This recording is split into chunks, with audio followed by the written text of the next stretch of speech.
In Richland County, we reported exclusively on allegations of grand jury fraud, which, by the way, are now the focus of a state law enforcement division investigation. South Carolina Attorney General Alan Wilson came out hot this week, saying no more clemency bids for convicted killer Jared Price, who was released illegally and unconstitutionally from a Palmetto State prison earlier this year. Speaking of those prisons, we exclusively reported on a big scandal at Lee Correctional Institution, where 2 former correctional employees were arrested this week, charges tied to bringing contraband into these facilities. Also, we reported on a big political scandal involving our former governor, Nikki Haley. We also reported on an arrest that was made in connection with a fatal teen pursuit car crash that took place back in July, claiming the life of a 16-year-old. A ton of stuff happened, but are we talking about any of it on this show? No. And why not? The Murdochs. And thank you so much for joining us tonight here on Closing Arguments. Big news breaking today. I don't know if you felt the earth move. Did you feel the earth move today? Well, the epicenter of that quake was the Low Country of South Carolina. Wow. Wow. And this case is truly, I mean, we said it from the jump. The first time I looked at this case, when we looked at the Satterfield situation, we looked at the allegations with his family. It's been one of the wildest cases I've ever seen, heard, read, been a part of in my entire life. And it does not stop. All the people involved, all the lawyers involved, even now the jurors, the witnesses, law enforcement. I mean, everywhere you look, there's drama. Everywhere you look, there's something that just doesn't feel right and doesn't sit right.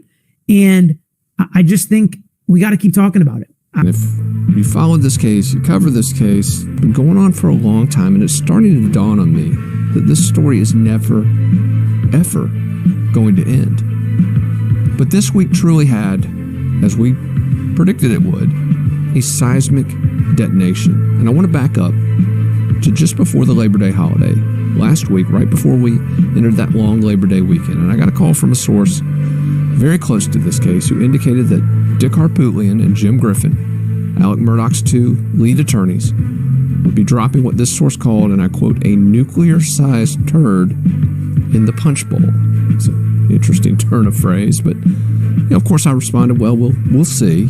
We'll see. And we hear a lot. Dick Harpootlian and Jim Griffin, both very adept attorneys, but they're also master showmen. They know how to work the press. So, okay, we'll see. We'll see what they've got. But folks, did they ever deliver the goods? This was a story that actually, I believe, turned out to be bigger than advertised. And we were already expecting a major revelation. But what we ended up with, both in its depth and its detail, and how well documented the allegations were, proved to be a truly paradigm-shifting moment in this ongoing story, which again, depending on where you start at 5 years, we're in year 5 of this story. If you date it all the way back to that tragic boat crash in 2019 that really launched the Murdoch murders, crime, and corruption saga. But as we look at what happened this past week, allegations of jury tampering against Becky Hill, the clerk of court for Colleton County.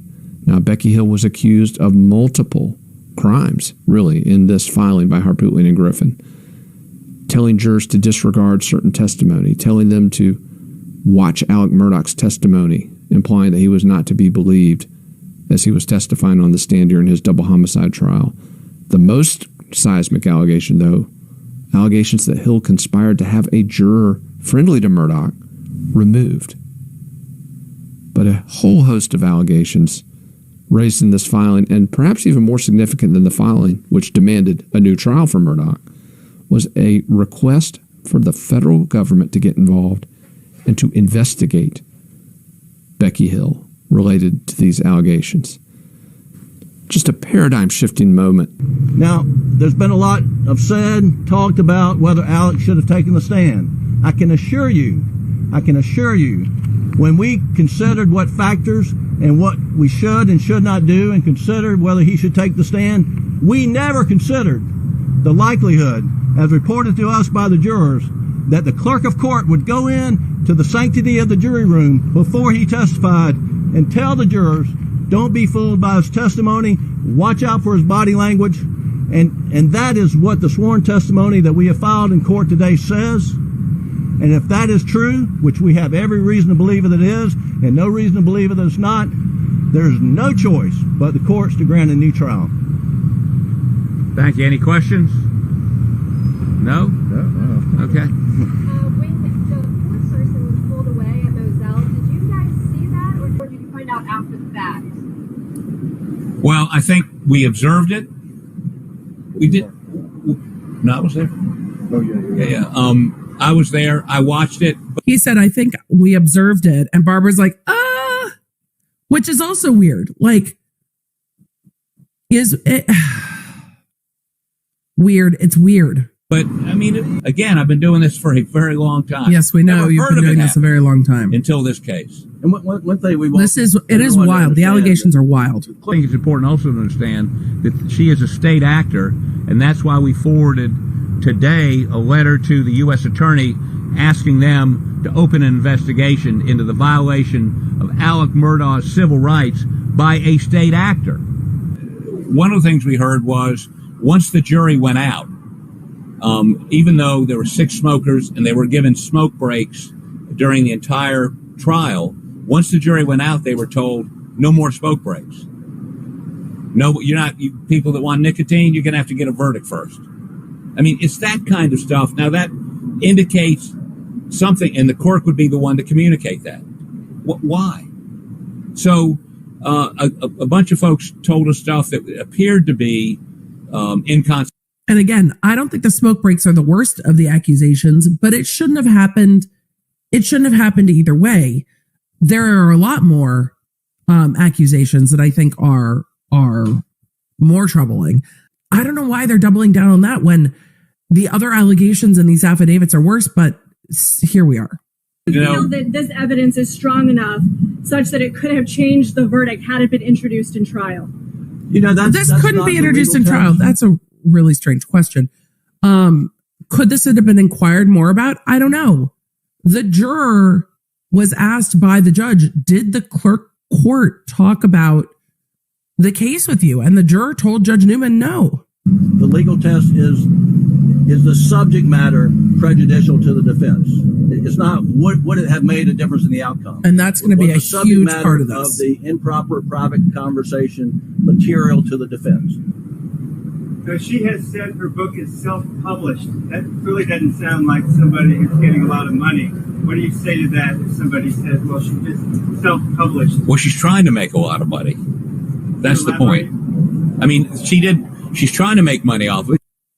Everybody, they're like, she's trying to make money off of it. And that's the big gotcha. I think the big gotcha here is there were conversations with jurors. The book seems to be the self-snitching part of all of this. It doesn't seem to be the point. I don't know. Everybody's like, she's trying to make money. Can we back up and talk about the private conversations in the bathroom with the jurors? Because that's a big problem. She's selling the book. I mean, the question is, was it a successful scheme? I don't know. I mean, if you've read it, I'm not going to give a book review here, but I don't know that you buy the book. I mean, it's not well written. Along your investigations into the alleged jury misconduct and these allegations, have you uncovered any additional things that you would present in a second trial for your defense? Let's not talk about that. Yeah, no. If we are lucky enough to get a second trial, you have to wait and see. You know, we're not going to disclose any of that today. What is your optimism for getting for this motion? I'm very optimistic that ultimately we will get a new trial. How long that'll take, I don't know. Have you been any alternate suspect or suspects? What now? Have you been any alternate suspects or suspects in the case? We're focused on getting him a new trial. That's what we've been working on. Anything else? No? Thank you so much. Let me read this statement to him real quick. No shit.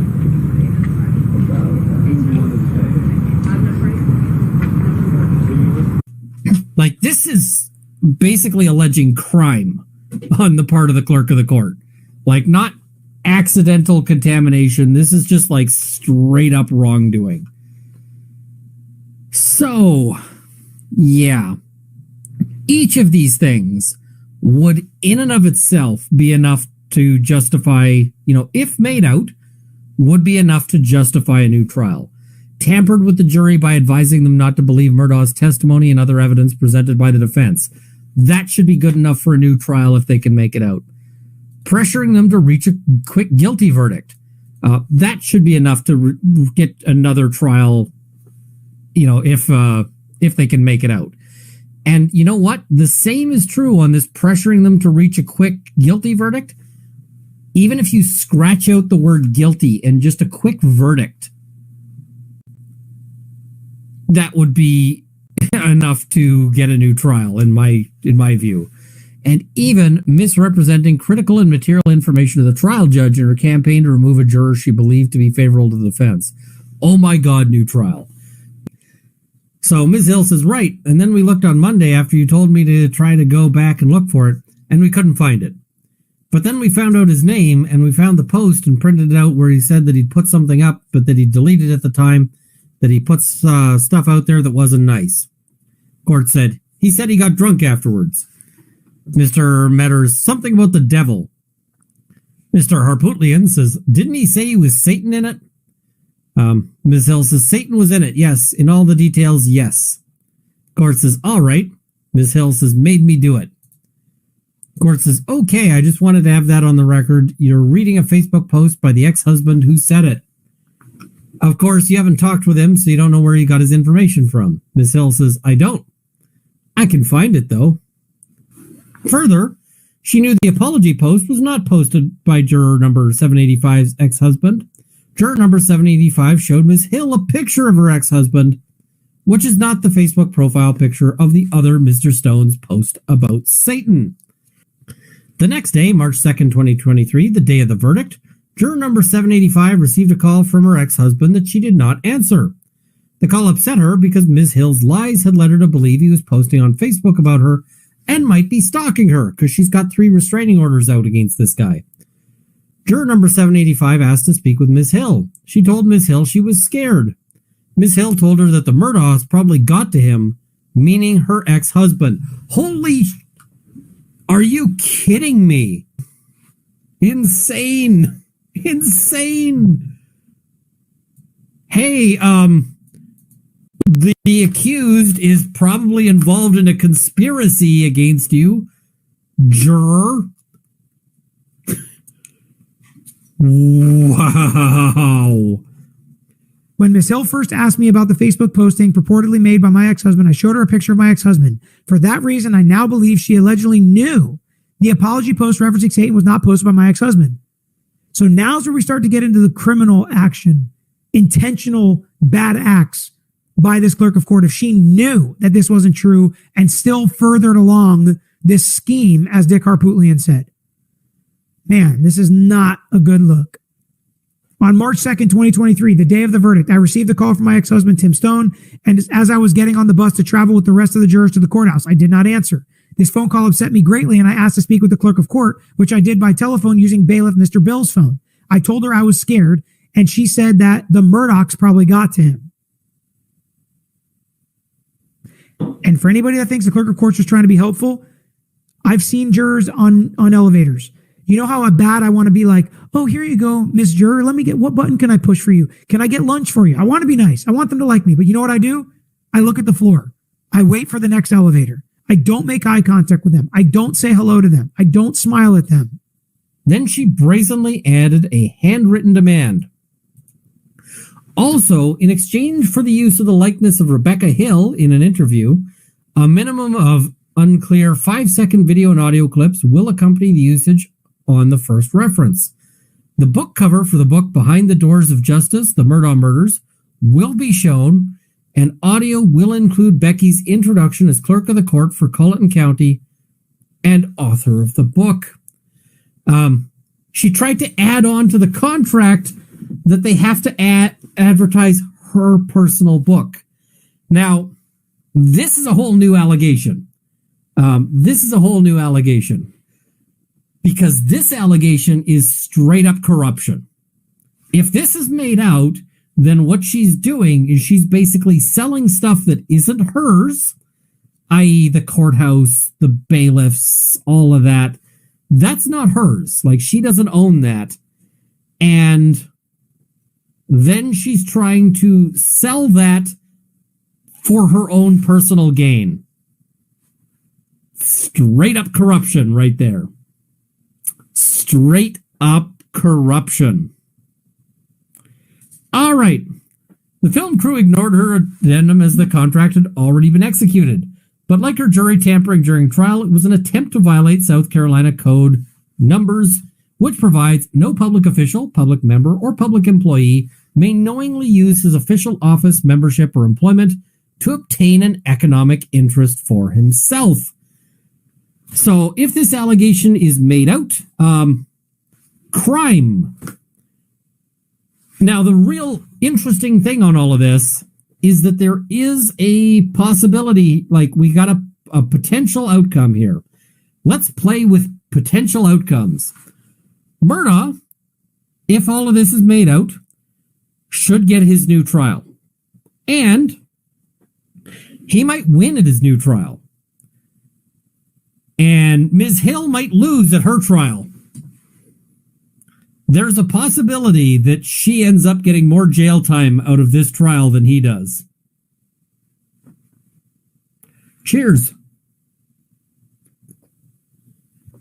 So, this allegation is supported by sworn affidavits of jurors and a witness to juror interviews, testimony at in-camera proceedings, and other evidence, including Ms. Hill's own book. Oh my God. If I was, representing somebody who wrote a book about all of this, I'd be going, are you kidding me? The evidence against you is a book you wrote. Because you know how much how difficult it is to write a book, an entire book? That's a lot of work. I have never worked at, putting that much work into sending yourself to jail is impressive. A lot of people just manage to send themselves to jail with a casual conversation or being caught on a security camera or something. That's work. That's I put 10,000 hours into going to jail. If all of this is backed up by evidence, you could hire Jesus and it still wouldn't be good enough. So, although I don't think Jesus was really well known for his appellate work or his criminal trial advocacy, he had other talents, so maybe that wasn't the best example. These improper comments and efforts to influence the juror's verdict vitiated the sanctity of the jury's deliberation and Murdaugh's sacrosanct rank to a fair and impartial jury. The court, therefore, must grant a new trial if the allegations are proven. I agree with this.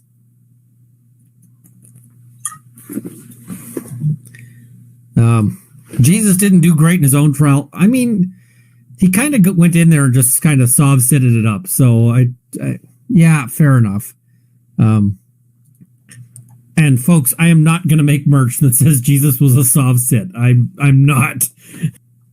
And yeah, he did make some better arguments. Saved a woman convicted of adultery from being stoned. That was some excellent advocacy on sentence right there.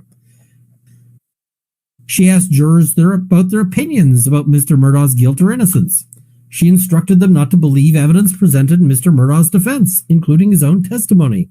She lied to the judge to remove a juror she believed might not vote guilty, and she pressured jurors to reach a guilty verdict quickly so that she could profit from it.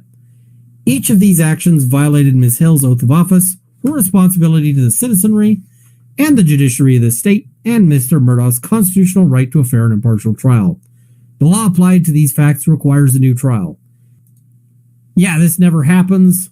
This is like movie stuff, right? This is if I were a consultant on a movie and they wrote this into their plot, I would literally I'd be sitting there telling the people making the movie going, you got to dial this back. This isn't believable.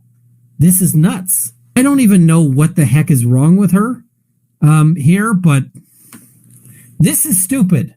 This thing that she's put in this is stupid.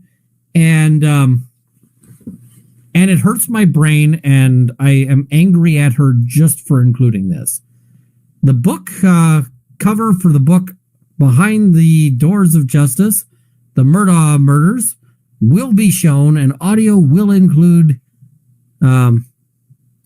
Becky's introduction as clerk of the court for Colleton County and author of the book. Yeah. Just that little note here is jail. Like, jail. Send her to jail for that. Right? Right? Like, she's trying to say that in this deal with the courthouse, they're going to specifically cite her as clerk of the court and push her book. Like, oh my God. Oh my God. The audacity is just astounding.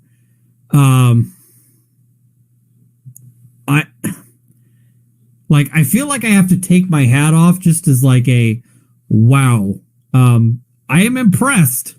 I deal with criminal activity all the time, and I'm impressed that you had the courage to put that in writing. It wasn't a good idea. Like, I'm not impressed in the sense of like, this was a good idea.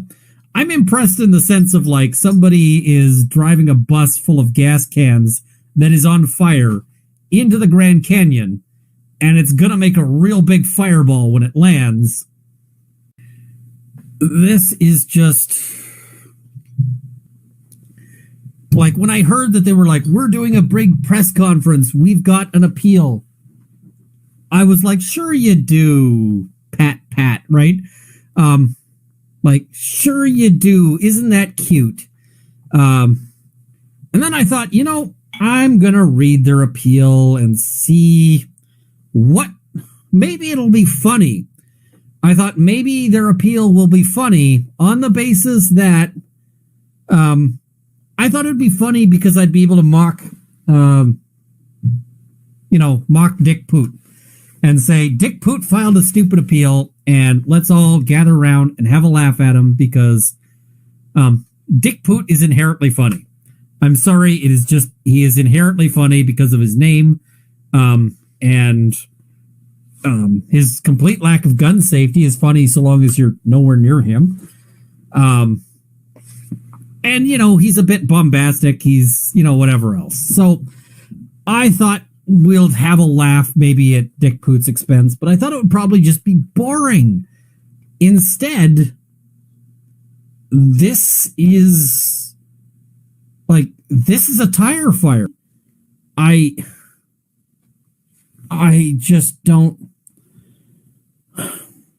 I can't... Like, I would never have predicted this outcome. Never in a million years. Just never. I would have actually, if you'd asked me to put a bet on this, I would have put a bet higher on one juror murders another juror after the trial than on this. Like, just in terms of sheer odds. And that's, like, long odds.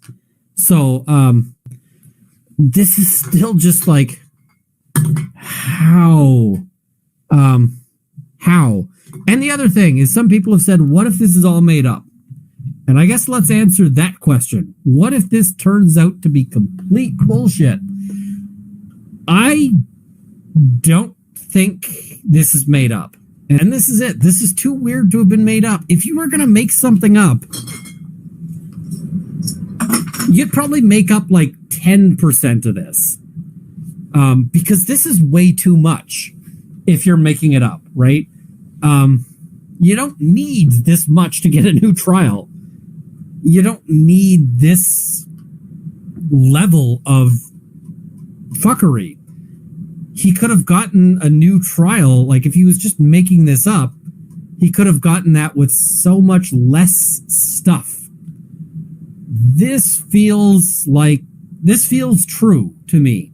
It feels bizarre weird, crazy, like lunatic, but it feels like it probably happened. And if it didn't, I'm going to be shocked. It's also interesting that the least interesting part of this whole story is Becky Hill's book.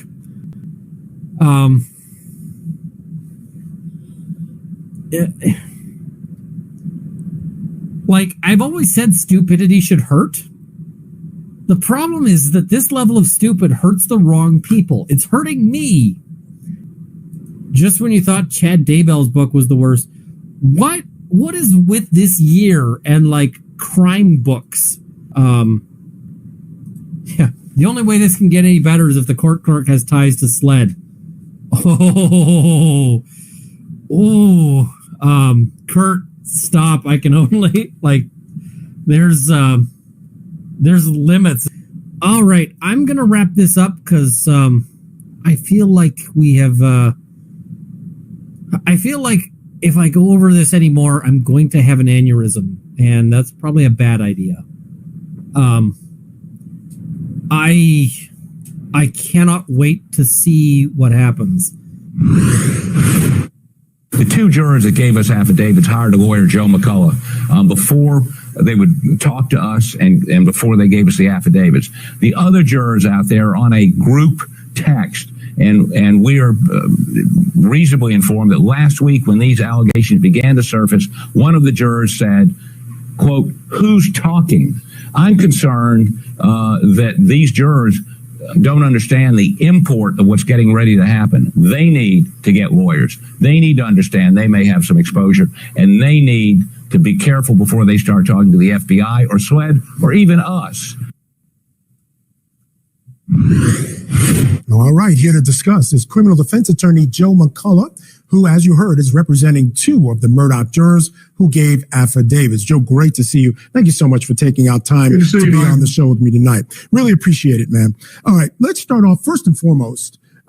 Just standing afar from this situation. I know you represent two of the jurors, but standing afar, I just got to get your reaction to some of the claims being made by the Murdoch defense. Well, the claims don't please me as a trial lawyer or... Real quick, before we listen to what he has to say, because a lot of people are talking about this, and I think it's really interesting how interconnected this is.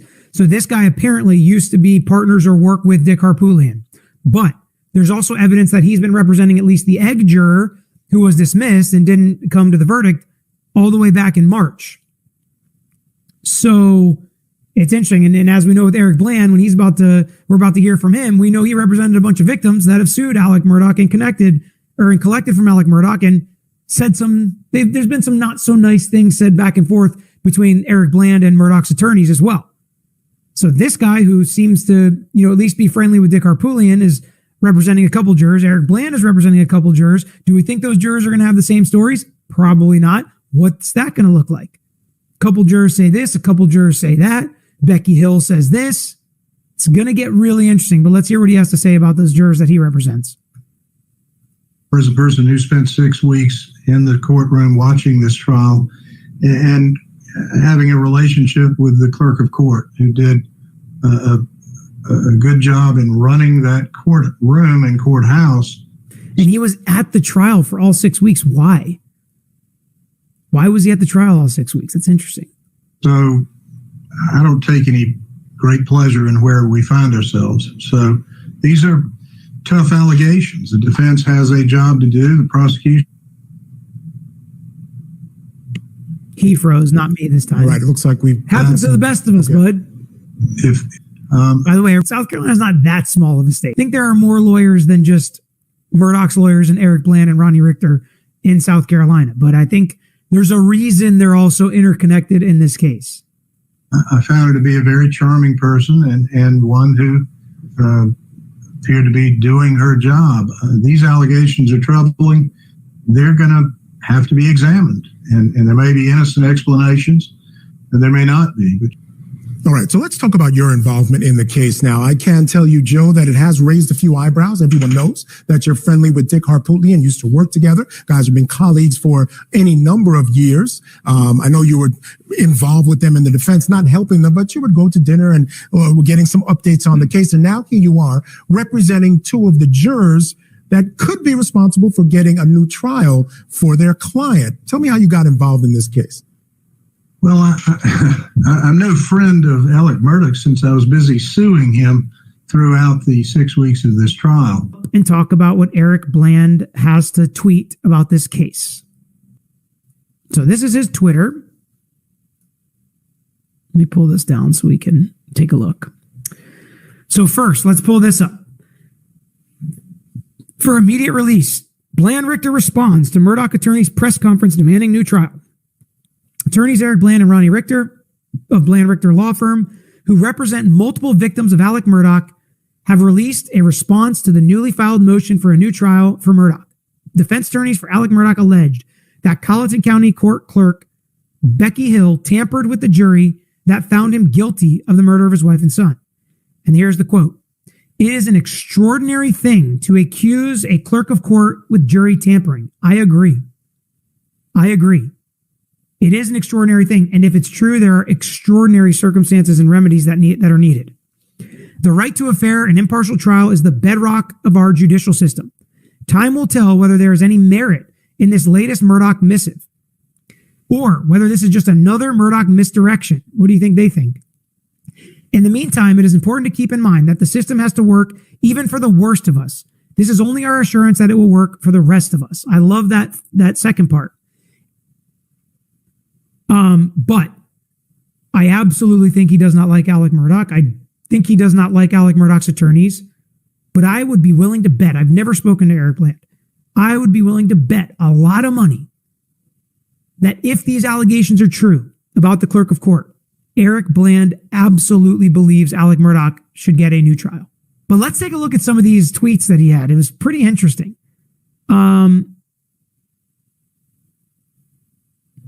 So let's bring up this one. It is our oh no, that's not the one. That's the second one. Here we go. At the press conference, and this was made at 1:59 p.m. on September 7th. By the way, that initial press release was on September 5th. So 2 days later, if any juror feels that they need legal representation or just to get some advice, please feel free to call Ronnie Richter and me. We would not charge a fee for the consultation or representation. It's just disgraceful that the people are having to pay for legal fees in this most unfortunate situation. All right. So this was at 1:59. The next one is at 4:14 the same day. So it's our profound honor to be representing two of the jurors from the Murdoch murder trial. Dick suggested the jurors should lawyer up, and that's exactly what our clients have done. They stand ready to participate in any proceedings that may follow, but we will ensure that they will not be harassed in the process. I like the public nature of some of these comments because we get to know what these lawyers are thinking, and we get some context and some understanding about where this might be going. But honestly, folks, this is not normal. Don't expect cases to look like this in the future when we cover and talk about cases. This is wild. Law enforcement accusations of corruption, lawyers accusations of corruption, court clerks, jurors. We've got a wonderful conversation today with somebody who was at the very center of the double homicide trial of Alec Murdoch down in the low country of South Carolina back in March of this year. This trial made international headlines, focus of international attention, and handling it all with amazing grace. The clerk of court from Colleton County, Miss Becky Hill. Becky, thank you for being with us today. Hey, thank you for having me. Now, I've got to ask you this, Madam Clerk. Can we dispense with the formalities, and can I call you Miss Becky? Can we please do that? Thank you, Bill. Thank you. Excellent.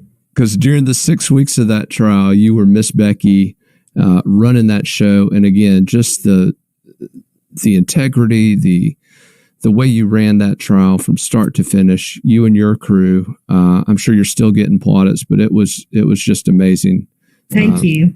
let me ask you, have things gotten back to normal in the borough since this trial? I don't think we really know what normal is. They say it's just a setting on the dryer.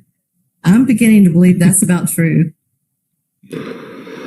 Well, how's everybody doing? I mean, your family's well, your beautiful daughter, Aubrey, everybody's doing well? We are all doing well. My daughter is doing great. She's singing. She's gotten a lot of gigs, and she's got a little group together, and they sang at the Water Festival in Beaufort here recently, and doing great. My husband, awesome. Tommy, is doing wonderful, trying to be retired, but I keep him busy.